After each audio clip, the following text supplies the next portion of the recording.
ये पवित्र पावन भूमि कुबेरेश्वर धाम, जहाँ भगवान कुबेरेश्वर महादेव की कृपा से, करुणा से ये पवित्र शिव महापुराण की कथा श्रवण करने का सौभाग्य आपको और हमको प्राप्त हुआ है। कथा के मुख्य यजमान स्वर्गीय श्री संजय कुमार जी की स्मृति में श्रीमती शीतल पटेल जी द्वारा भिलाई छत्तीसगढ़ से आप 5 दिवसीय शिव महापुराण की कथा के मुख्य यजमान का पद ग्रहण करे हैं। एक बार जोरदार ताली बजाकर आपके लिए साधुवाद, स्वागत वंदन। श्री प्रदीप बंसल जी, श्रीमती ममता बंसल जी, श्रीमती कांता बंसल जी, दिल्ली से आप 4 दिवसीय शिव महापुराण कथा के यजमान पद ग्रहण करे हैं। एक बार जोरदार ताली बजाकर उनका स्वागत करना। श्री रामेश्वर पाराशर जी, श्रीमती शशिकला पाराशर जी, देवली राजस्थान से 1 दिवसीय शिव महापुराण कथा के यजमान पद ग्रहण किया है। श्रीमती शांति देवी, श्री ओम प्रकाश जी, हिसार हरियाणा से 1 दिवसीय शिव महापुराण की कथा के यजमान पद ग्रहण करें। एक बार जोरदार ताली बजाकर साधुवाद। श्री सोमनाथ दास जी, दुर्गापुर पश्चिम बंगाल से 1 दिवसीय शिव महापुराण कथा के यजमान पद ग्रहण करें। श्री राजेंद्र कुमार शर्मा जी, श्रीमती सुमन शर्मा जी, दिल्ली से 1 दिवसीय शिव महापुराण कथा के, बिहार से 1 दिवसीय ऑनलाइन शिव महापुराण कथा के यजमान पद ग्रहण करें। श्री अभिराम झा, मंजुला देवी जी, जहाँ मधुबनी बिहार से 1 दिवसीय शिव महापुराण कथा के यजमान पद ग्रहण करें। एक बार जोरदार ताली बजाकर सभी का स्वागत करना। बड़े भाग्यशाली हैं आप सभी जो इस पवित्र नवरात्रि में भगवान शिव की कृपा से,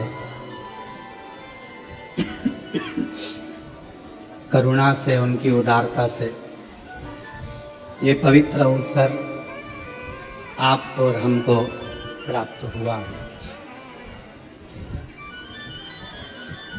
और तेरी कृपा बिना न हिले एक भी अणु, लेते हैं श्वास तेरी कृपा से तनु धनु। बखान क्या करूं मैं राखों के ढेर का, चपटी भभूत में खजाना कुबेर का। हे गंगाधर मुक्तिदार ओमकार तू, भोले ओमकार तू। आयो शरण तिहारी शंभु तार तार तू। बखान क्या करूं मैं लाखों के ढेर का, चपटी भभूत में खजाना कुबेर का। हे गंगाधर मुक्तिदार ओमकार तू, भोले ओमकार तू। आयो शरण तिहारी शंभु तार तार शिव कथा कर रही है, भगवान शंकर का संवाद कर रहा है, शिव महापुराण की कथा कर रही है। जब हमारे भीतर शिव भक्ति का भाव, भगवान शंकर की आराधना का भाव प्रकट होता है, तब समझें कि जिंदगी जो मानव की देह मिली है, मानव का शरीर मिला है, वो सार्थक हुआ। जैसे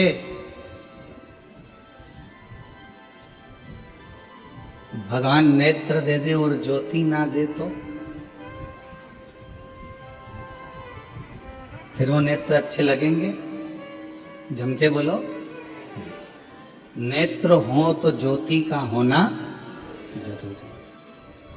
मुख हो, जिह्वा हो तो वाणी का होना जरूरी। श्रवण है, कान है तो श्रवण शक्ति का होना जरूरी। पांव दे तो पांव में चलने की सामर्थ्यता दे, उसका होना जरूरी। हाथों में सेवा का भाव, बल होना जरूरी। उसी तरह जैसे नेत्र दिए परमात्मा ने और ज्योति ना दे तो वो नेत्र किसी काम के नहीं। कान दिए परमात्मा ने और उसमें श्रवण शक्ति ना दे तो वो कान किसी काम के नहीं। मुख दिया परमात्मा ने और वाणी ना दे तो वो मुख किसी काम का नहीं। उसी तरह मानव का शरीर परमात्मा दे और उसमें शिव भक्ति ना दे तो समझ लेना ये मानव का शरीर भी किसी काम का नहीं। मानव का शरीर तब काम का है जब वो शंकर भगवान की आराधना करे। मानव का शरीर तब काम का है जब वो शिव जी की साधना करे।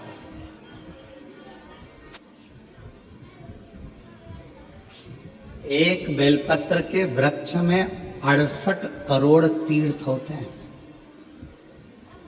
कितने तीर्थ हैं? 68 करोड़।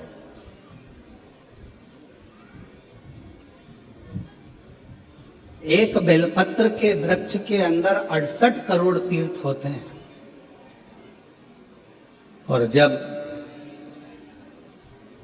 हम एक बेलपत्र तोड़कर शिव जी के मंदिर में लेकर जाते हैं, शंकर भगवान को जब हम बेलपत्र समर्पित करते हैं, और जब बेलपत्र समर्पित करने के बाद एक बेलपत्र हम अपने लिए औषधि के रूप में लेकर आते हैं, तो लोग पूछते हैं कि शिव जी पे चढ़ा बेलपत्र क्यों खाना चाहिए?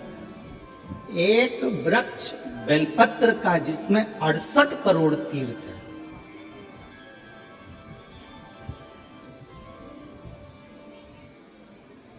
हम तो 68 करोड़ तीर्थ कभी नहीं गए, पर आप लोगों में से हो सकता है कि कोई होकर आया हो, तो बात दूसरी। पर आज भी फुल कॉन्फिडेंस से कहते हैं कि हम एक बेलपत्र के वृक्ष की परिक्रमा करते हैं, उसके चरणों में जाते हैं, और एक बेलपत्र उठाकर जब हम शिव जी को चढ़ाते हैं तो 68 करोड़ तीर्थ का पुण्य हमारे भाग्य में आ जाता है।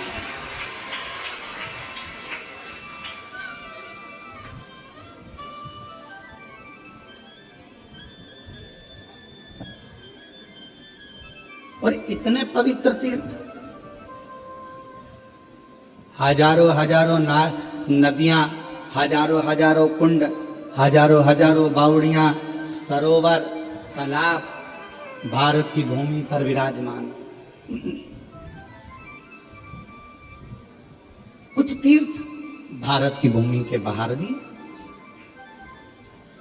जैसे पशुपतिनाथ नेपाल में, मां हिंगलाज माता पाकिस्तान में, ऐसे कई तीर्थ बाहर भी हैं। अब 68 करोड़ तीर्थ हम कभी नहीं गए,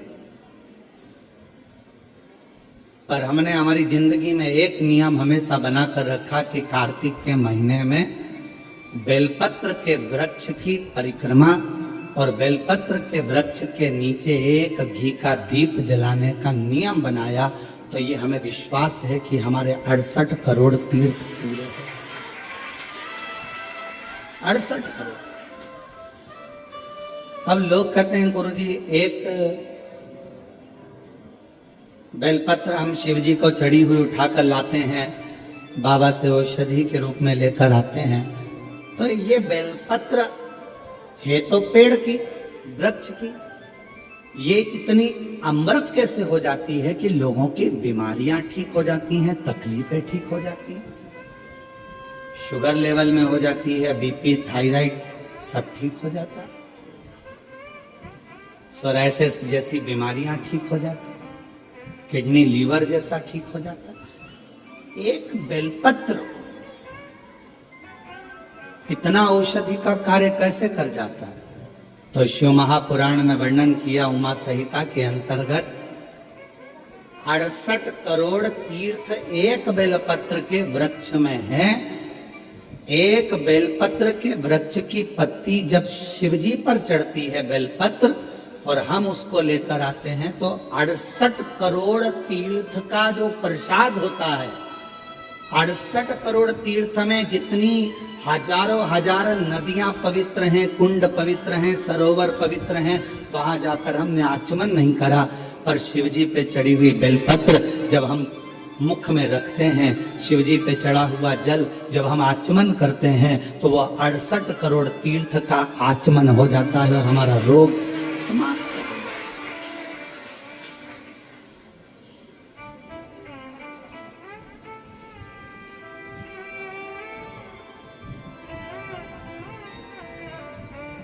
68 करोड़ तीर्थ।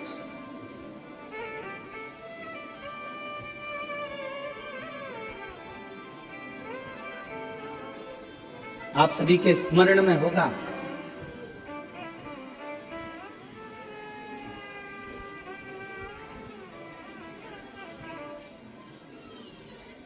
एक माता देवी भागवत कहती है, मां ललिता, जिसको स्वयं भगवान ब्रह्मा, स्वयं भगवान नारायण, स्वयं भगवान शिव, स्वयं इंद्र, गरुण, वरुण, सारे देवता, मां जगज्जननी जगदम्बा अंबा दुर्गा भवानी का एक स्वरूप भंडासुर को मारने के लिए प्रकट करता है।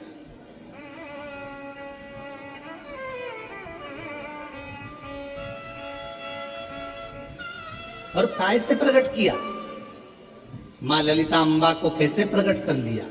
तो कहा मां ललिता अंबा को प्रकट करने के लिए भगवान नारायण ने बेलपत्र के वृक्ष की छांव में तप किया हजारों वर्ष तक।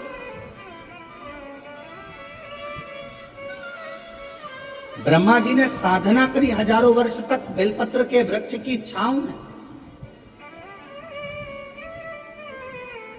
इंद्रदेव ने तप किया हजारों वर्ष तक बेलपत्र के वृक्ष की छांव में। आज इस व्यासपीठ से हम कहें आप सभी को, जितने भी श्रोता श्रवण कर रहे हैं कथा को ऑनलाइन, आस्था चैनल पर, फेसबुक, यूट्यूब पर या बाबा कुबेर भंडारी की इस भूमि पर, जब भी आपका कोई भी तीज त्योहार पड़े, आपके घर में कोई भी त्योहार आवे, आपके घर में कोई भी उत्सव आवे, आपके घर में बच्चों का जन्मदिन आवे, आपकी शादी की सालगिरह आवे, आपके घर में कोई भी विवाह आवे, आपके घर में कोई भी अच्छा कार्य हो, कोई त्योहार आ गया, दिवाली आ गई, दशहरा आ गया, कोई नवरात्रि आ गई, गणेश चतुर्थी आ गई, चतुर्थी आई, छठ आई, कोई भी व्रत आपका पवित्र कोई उत्सव आया, तो एक काम जरूर करा करो, बेलपत्र के वृक्ष के नीचे जाकर एक घी का दीपक लगाया करो और श्री शिवाय नमस्तुभ्यम जरूर बोला करो। फल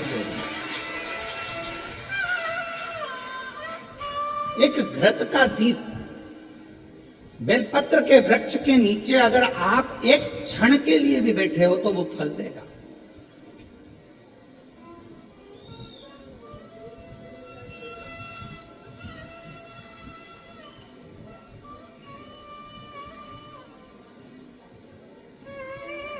कितने ये सामने जो बगीची दिखती है आपको, जो अभी बन रही है, उसमें कई मेरी माताओं ने, कई मेरी जीजियों ने उसमें अगर कोई बांस लगा है या कचरा पड़ा है तो माताएं उसको साफ कर देती हैं और बेलपत्र के पौधे को वहां रखी है। बेलपत्र के पौधे को उन्होंने वहां लगाया है। और कई माता ऐसी आती है कि वो बेलपत्र, इतने सारे बेलपत्र के पौधे लगे हैं और माताएं उस बेलपत्र के पौधे में कोई कचरा है, कोई दुर्वा लगी है, कोई घास लगा है, कोई बेकार पौधा लगा है तो उसको साफ कर देती हैं और उसमें जल डालकर उसकी परिक्रमा कर कर चली जाती है।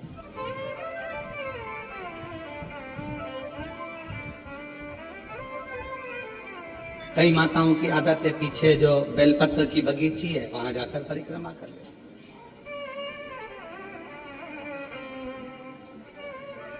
एक बेलपत्र के वृक्ष के अंदर 68 करोड़ तीर्थ विराजमान है और वह 68 करोड़ तीर्थ का फल हम जब भगवान शंकर यहां तक कहा, कई लोगों की आदत रहती है पहले जल चढ़ाने से पहले शंकर भगवान के शिवलिंग पर अगर बेलपत्र रखी है तो उसको हटा देते हैं। शिव महापुराण की कथा कर रही है, अगर शिवलिंग के ऊपर बेलपत्र चढ़ी हुई है, चढ़े रहने दो, फूल है, आप उसको हटा सकते हो, मना नहीं। शिव जी का अभिषेक करने से पहले, भगवान शंकर को जल चढ़ाने से पहले, जब आप घर में कोई अनुष्ठान कर रहे हो, शिव जी का अभिषेक कर रहे हो, शंकर भगवान का कोई साधना कर रहे हो, शिव अभिषेक कर रहे हो, तो सबसे पहले शिवलिंग पर एक बेलपत्र का होना जरूरी है, फिर जल चढ़ाओ। क्यों? आपके पास, हमारे पास इतनी जो शास्त्रों में वर्णन किया गया, गंगा, यमुना, सरस्वती, कावेरी, मंदाकिनी, क्षिप्रा, नर्मदा आदि आदि की जितनी भी पवित्र नदियां हैं, सरयू आदि की जितनी पवित्र नदियां हैं, इतनी नदियों का, इतने सरोवर का, इतने कुंड का जल हमारे पास नहीं है। हमारे पास इतना जल नहीं है। हो सकता है आपके पास हो, पर हमारे पास नहीं है।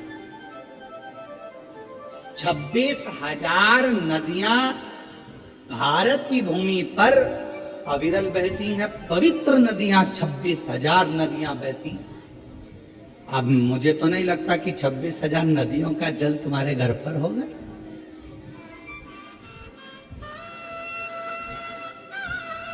और हो तो हमारी तरफ से आपको दंडवत प्रणाम, नमन।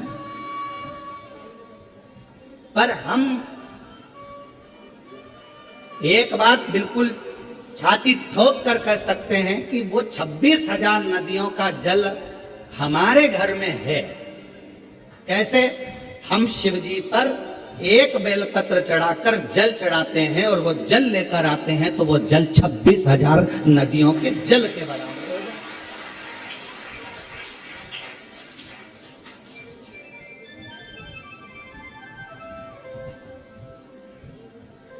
अब ये, और अब आप छाती ठोककर आप भी कह सकते हो हमारे यहाँ भी 26,000 नदियों का जल है महाराज।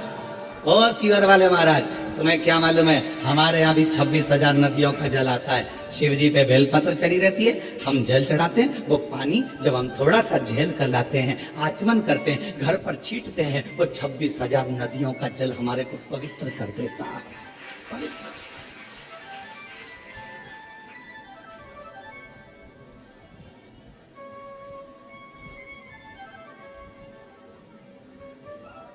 अब ये आपके ऊपर निर्भर करता है कि आप किस तरह से समझें उसको। आप शिव जी को प्राप्त करना, भगवान शंकर को प्राप्त करने का सबसे सुंदर तरीका है कि शंकर को हर रूप में देखो, हर स्वरूप।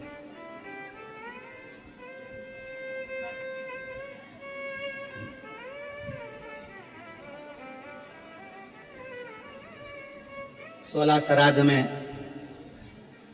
16 दिन पुरखों को, पूर्वजों को, पितरों को खीर पूड़ी खिलाई।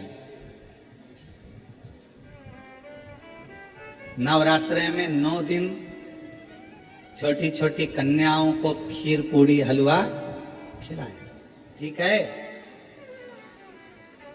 और मान लो घर में कोई बुजुर्ग बैठा हुआ है, घर में कोई बूढ़ी माँ बैठी है, घर में बूढ़ा बाप बैठा है, और हम उसको कुछ ना दे तो वो श्रेष्ठता का।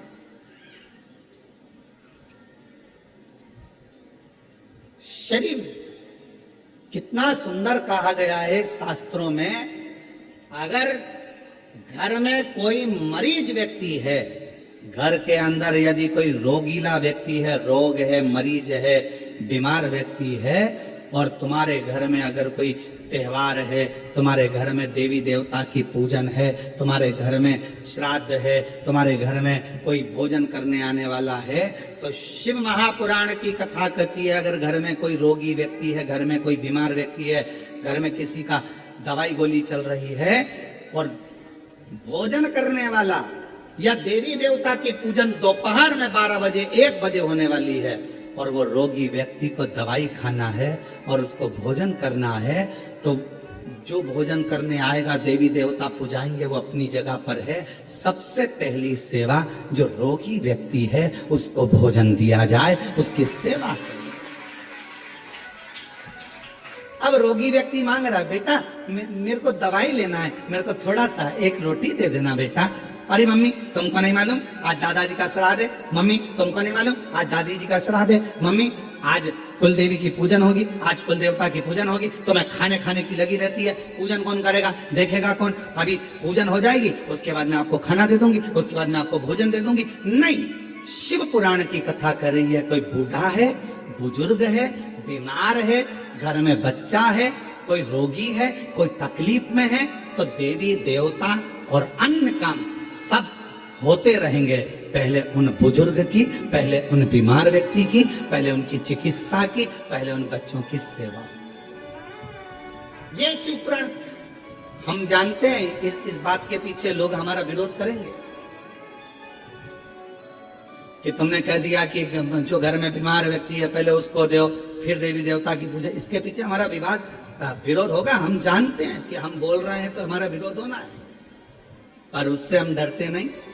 जो सत्य है, घर में पहले बुजुर्ग है, घर में कोई बूढ़ा व्यक्ति है, घर में कोई रोगीला व्यक्ति है, किसी को शरीर में कष्ट है, बहुत तकलीफ में है, और देवी देवता की पूजन 12, 1, 2 बजे होगी, पर उसको जरूरत अभी 9 बजे, 10 बजे, 11 बजे, तो पहले उसकी व्यवस्था करें। पहले उसको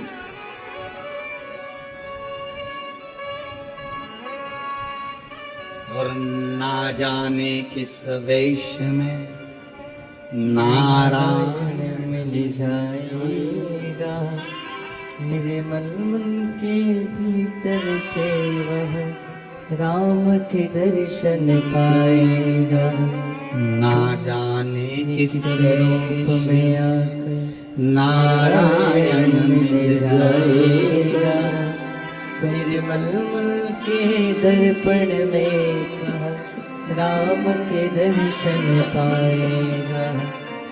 पता नहीं किस रूप में आकर नारायण मिल जाएगा, निर्मल मन के दर्पण से वह राम के दर्शन पाएगा। आपके भाव की शुद्धता।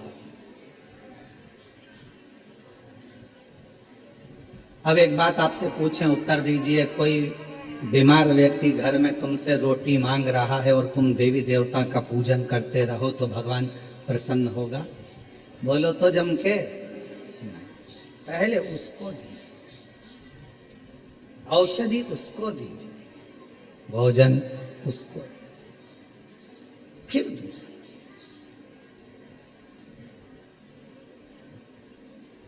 कभी प्यासे को पानी पिलाया नहीं, बाद अमृत पिलाने से क्या था?